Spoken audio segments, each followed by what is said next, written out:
அக்கா எங்களுக்கு படிப்பு சொல்லி தெரியா? ஐயோ பாவம். மூடு, நான் காலேஜ் படிச்சிருக்கேன். அப்ப புத்தகத்தை படிக்கல. போடி. இங்க யாருமா உங்களை அனுப்பி விட்டா? எங்க அம்மா தான்க்கா. இவ வீட்ல எந்த வேலையும் செய்யாம சும்மாவே இருக்காளா, அதான் அனுப்பிச்சு விட்டாங்க. அவ சும்மா இருக்கான்னு உனக்கு எப்படி தெரியும்? நான் தான் எந்த வேலையும் செய்யாம இவளையே பார்த்துட்டு இருப்பேனே. அக்கா எங்க வீட்டுல கோழியே இல்ல, ஆனா டெய்லியும் முட்டை கிடைக்கும். ஏன் பக்கத்து வீட்டு கோழி வந்து போடுமே? இல்ல. உங்க அப்பா கடையில இருந்து வாங்கிட்டு வருவாரு? இல்ல. அப்புறம் எப்படி நீ கோழியே இல்லாம உங்களுக்கு முட்டை கிடைக்குது? நாங்க வாத்து வளர்க்குறோம். வாத்தா? அவள பூவரசு போத்தால சாத்துடி. சரி, நான் முதல்ல தமிழ் சொல்லி கொடுக்கறேன். நான் அழகாய் இருக்கிறேன். இது எந்த காலம்? இறந்த காலம். போங்கடி. இது ஓனர் பொண்டாட்டிக்கு சோதனை காலம். உன்னையவே வளர்த்தான். நானா வளர்ந்துகிட்டேன். நீயாவா? சரி, மறுபடியும் நீயா போய் வளர்ந்துக்க போ. இரியா, நீ நினைச்சா கடத்திக்கிட்டு வருவ. நீ போனா போறதுக்கும் வானா வரதுக்கும் நீ வச்ச ஆளா நானு? இந்த பருப்பெல்லாம் என்கிட்ட வேண்டாம். நீ தானே என்ன தொட்டு தூக்கிட்டு வந்த.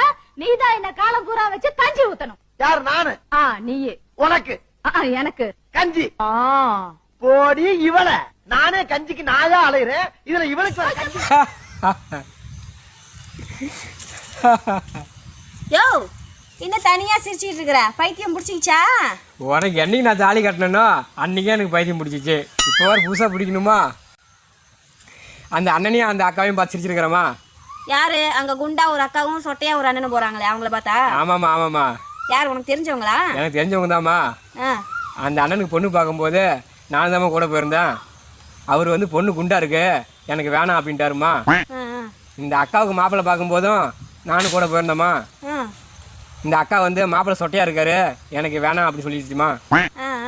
10 வருஷம் கழிச்சு விதியை பத்தியா யாரை விட்டுது? சொட்டை ஒரு விந்து போச்சு, இந்த அம்மா குண்டாயிடுச்சு. 2 பேரும் வாழ்ந்தானே ஆகணும். ஏய், என்னென்ன பாக்குற? விதி நம்மளையும் விடாது, வாழ்ந்துதான் ஆகணும். உனக்கு ஃப்ரெண்ட்ஸ் யாருமே இல்லையா? இருந்தாங்க. அப்ப பேச ஒண்ணுமே இல்ல, எல்லாருமே இருந்தாங்க.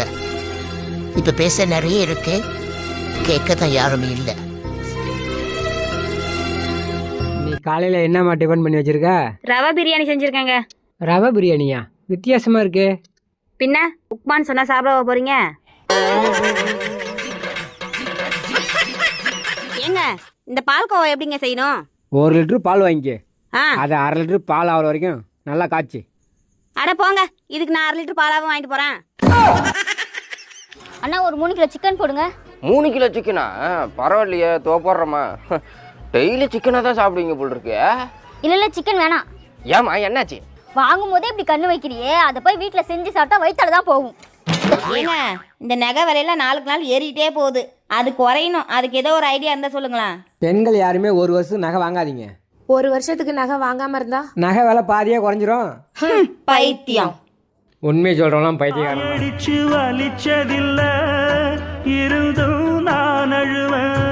ஏலுனா அப்படி சொல்றேன், அருவுலனா திரும்பவும் அடிப்பாங்க. அதுக்கு தான் உங்ககிட்ட ஒரு மேட்டர் பேசணும்னு நினைச்சுக்கிட்டு இருந்தா மறந்து போகுது. அந்த வெட்டி பையன் இருக்கானே, அறுதல பையன், அவன் கூட சேராத. கெட்டு குட்டிச்சவராய் வீடா போயிருவேன். நானும் எவ்வளவோ திட்டி பாக்குறேன், ரோசமே வரமாட்டேங்குது. வீட்டை விட்டு விரட்டி விட்டாலாவது உருப்படுவான்னு பார்த்தா பண்ணாட போ. கஷ்டம் என்பது லஞ்ச் டைம் மாதிரி கரெக்டா வந்துடும். சந்தோஷம் என்பது லீவ் டைம் மாதிரி எப்போதாவது தான் வரும். ஹலோ, பூக்கடையா? அக்கா மல்லிப்பூ இருக்கா? ஆமாயா, இருக்கியா? எத்தனை முளம் வேணும்? மோளம் வேணாக்கா, பூ தான் வேணும். நான் பூ தான் சொன்னேன். அக்கா என்னென்ன பூக்கா இருக்கு? உங்களுக்கு என்ன பூ வேணும்? எல்லா பூவும் இருக்கு. சரி, பருப்பு 1 கிலோ கொடுங்க, தேங்காய் பூ 1 கிலோ கொடுங்க. கொழுப்பு வேற ஒண்ணும் இல்ல, அது நீங்களே வச்சுக்கங்கக்கா. அப்புறம் உங்க கடையிலேயே எனக்கு ரொம்ப பிடிச்சது என்னது? உங்க சிரிப்பு. இப்போ உன் மூஞ்சிக்கு வரும் என் செருப்பு. உங்க 3 பேர்கிட்டயும் ஒரு கேள்வி கேட்கவா? நீங்க தூங்கி எந்திரிச்சதும் உங்க கண்ணு முன்னாடி 1 கோடி ரூபாய் பணம் இருந்தா என்ன பண்ணுவீங்க? நான் இதை விட பெரிய கோழி பண்ணையா வச்சு செட்டில் ஆயிடுவேன். 7.5 சனி எங்க போனாலும் விடாது போல. நான் பெரிய வீடா கட்டி சமையலுக்கு ஆள் வச்சு சந்தோஷமா வாழ்வேன். இப்பவும் சமையல்காரன் பக்கத்துல தாண்டி உட்கார்ந்திருக்கான். எனக்கு இந்த ஆசைலாம் கிடையாதுப்பா. சூப்பர் டி. இன்னொரு தடவை தூங்கி எந்திரிச்சு இன்னொரு 1 கோடி வருதானே பாப்பேன். அவள தெருக்கோடியில நிக்க வச்சு திருவோடு குடுடா. ஆடா திருட்டு குடும்பமே, அந்த பணம் எப்படி வந்துச்சு யாரு வச்சான்னு ஒரு ஆள் கூட கேட்க மாட்டீங்க.